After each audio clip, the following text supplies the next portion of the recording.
What's happening, folks? Back with another reaction, back with some more Roxy music. Once again, thank you to Seb.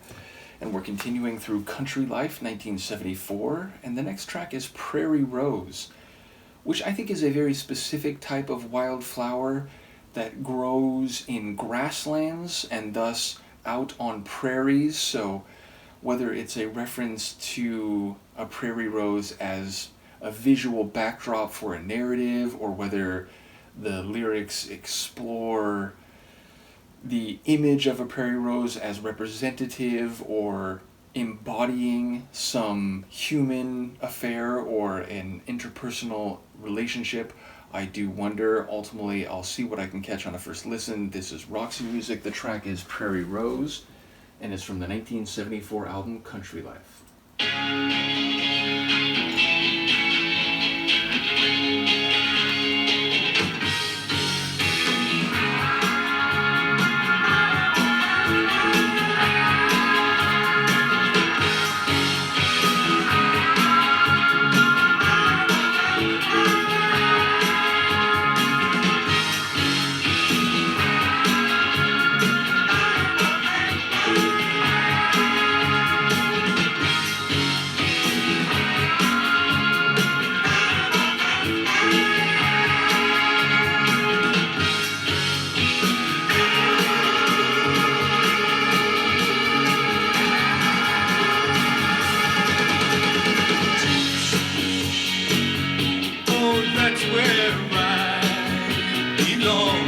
It seems to me,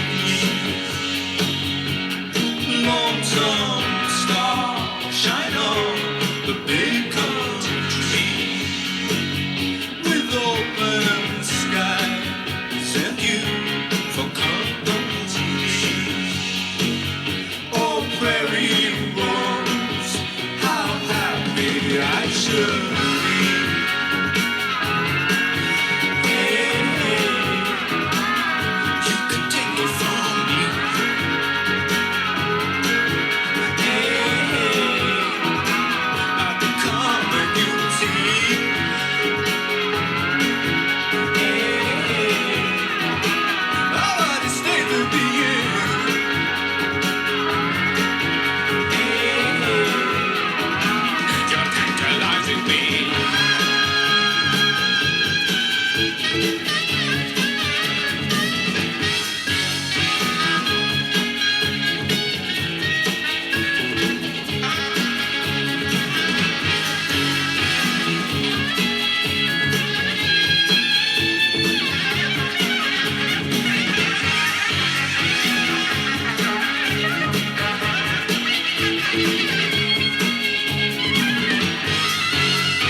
is that another Ace tune, but it's instantly a favorite for multiple reasons. Okay, first of all, sonically, what a well-blended and multi-styled tune, meaning the bass line, which I heard just grooving away the whole time, a bit of a funky vibe.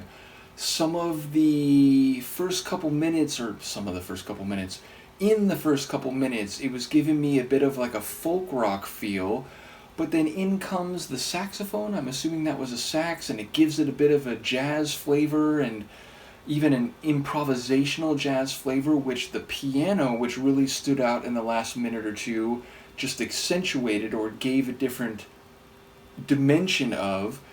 And then the way it sort of took off and had a bit more of a straight away rock feel, maybe glam rock again. I'm hesitant to apply that label because it's still a genre I'm coming to know largely through Roxy Music's catalog, but yeah, it seemed to really get a bit more energetic and a bit more rocking in the back half of the tune.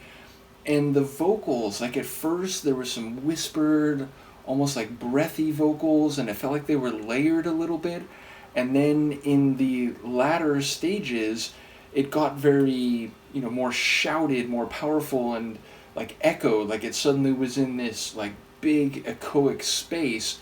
So Ferry's vocals were very dynamic over the course of the tune as well. So yeah, there was a bit of a country feel, a bit of a folk feel, a rocking feel, a bit of a jazz style. So sonically it was like this multi-ingredient meal. And then lyrically, I think it is very much talking about and even to a Prairie Rose, saying things like, what was it, your strange allure, and referencing its visual appearance. I still think it could be functioning as a metaphor or as a representative natural feature, maybe for someone specifically, but it felt like on the surface of it, it is actually talking about a Prairie Rose and its, mystifying or intoxicating attraction or appearance, and perhaps by extension a metaphorical meaning. But it certainly had me thinking about the visual appearance as again, I am no florist in terms of my knowledge of different flower types and their visual appearance, but I have an image in my head of what I think a Prairie Rose looks like, and I certainly had that in mind as I was listening. So yeah, a really dynamic, vocally, sonically, and lyrically tune, and one that just becomes an instant favorite. So, I've already been expressing over the course of this larger deep dive how dynamic their music is and how rich and creative their songs are, and this seems like just the latest example of that. So, absolutely loved it. Let me know what you think. Once again, shout out to Seb. In the moment, I'm forgetting what the next tune is, but I do think we're moving toward the end of the album. In fact, there's only one more. Oh, in fact, that was the last track on the album, because it looks like the one additional tune in this folder actually comes from a different source and thus must be a bonus tune. Let me just check the metadata really quickly. So it's the All I Want Is You B-side, and that is Your Appreciations Failed, a song title I find very amusing just on the surface of it. So yes, an incredible album, a great album ender, and I'm looking forward to the bonus tune next time. Let me know what you think, and I will see you then. Peace.